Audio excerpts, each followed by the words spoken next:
Good morning, kids! In this video, I will give you more example in finding the least common multiple using continuous division. So, are you ready? So, let's start! Good morning, kids! Good morning, grade 5. So today, I will give you more example in getting or finding the least common multiple or the LCM. So again, when you say least common multiple, you will get the least common multiple of 2 or 4 numbers using continuous division. So, are you ready? So, let's start. So, in the problem, find the LCM of 12, 15, and 30. So, first, write the given numbers in horizontal form. So, 12, 15, and 30. And then, think of a prime number or common divisor for the three numbers. So, the common divisor is 3. So, we will divide it by 3. So, 12 divided by 3 is 4. 15 divided by 3 is 5.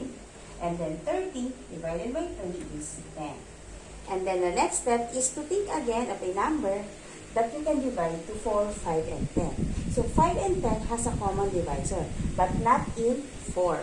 So in getting the LCM, you can continue if the given number has two common multiples. So for example, in this given, because 4 has no common multiple to 5 and 10, we will bring it down.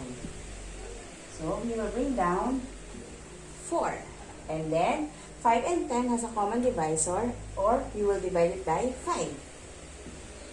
So 5 divided by 5 is 1. 10 divided by 5 is 2. And then another step again is to think of a number that is divisible for 4 and 2. So it is divisible by 2. So let's divide. So 4 divided by 2 is 2. Then, because 1 is a special number, you will bring it down. Okay? And then 2 divided by 2 is 1.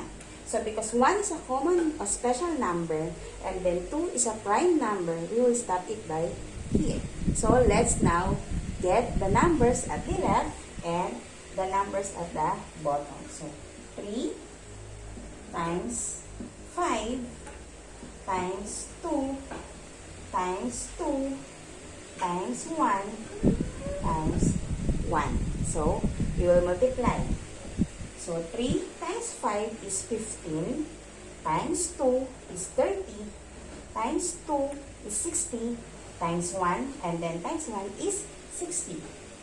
So, therefore, we conclude that the LCM of 12, 15, and 30 is 60.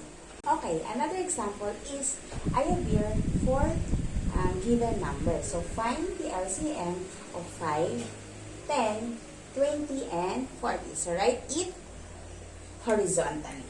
So, 5, 10, 20, and 40. And then the next step is to think of a prime number that is divisible of these 4 given numbers. So, the common divisor is 5. So, let's divide. So, 5 divided by 5 is 1. 10 divided by 5 is 2. And then 20 divided by 5 is 4. And then 40 divided by 5 is 8. And then, the next step again is to think of a prime number or common divisor of the following numbers. So, because 1 is a special number, we will bring it down. So, bring down 1. So, the common divisor of 2, 4, and 8 is 2.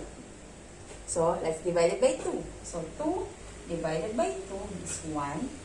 4 divided by 2 is 2. 8 divided by 2 is 4. And then, again, so 2 and 4 has a common divisor. So, which is 2. So, we will bring down 1. Okay, then let's divide. 2 divided by 2 is 1. And then 4 divided by 2 is 2. So we will stop it here because 1 is a special number and then 2 is a prime number. So we will multiply all the numbers in the L form. So 5 times 2 times 2 times 1 times 1 times 1 times 2. So again, kids, it's up to you if you will write 1 or not.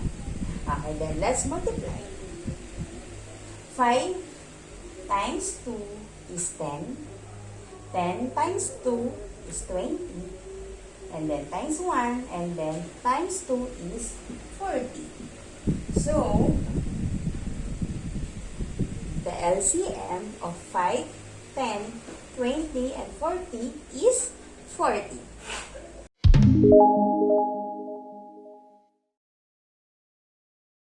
So, I will just give you another example about our Module 6 in finding the GCF and the LCM. So, number 9 and 10.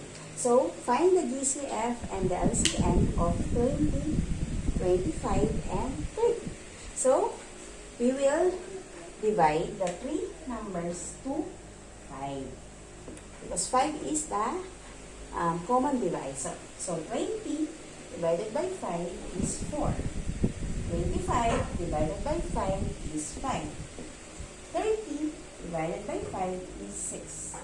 And then, because 4, 5, and 6 has no common divisor, so this is now the GCF. But because we also get the LCM, we will continue because 4 and 6 has a common divisor. So, we will just bring down 5. Okay? And then, 4 and 6 has a common divisor which is 2. So, 4 divided by 2 is 2. 6 divided by 2 is 3. Okay, so we will stop it here because 2, 5, and 3 are prime numbers. So, we will now get the LCM, the L form. Okay, so first, the GCF is equal to 5 because 5 is the common factor of 20, 25, and 30. So now, we will now get the LCM.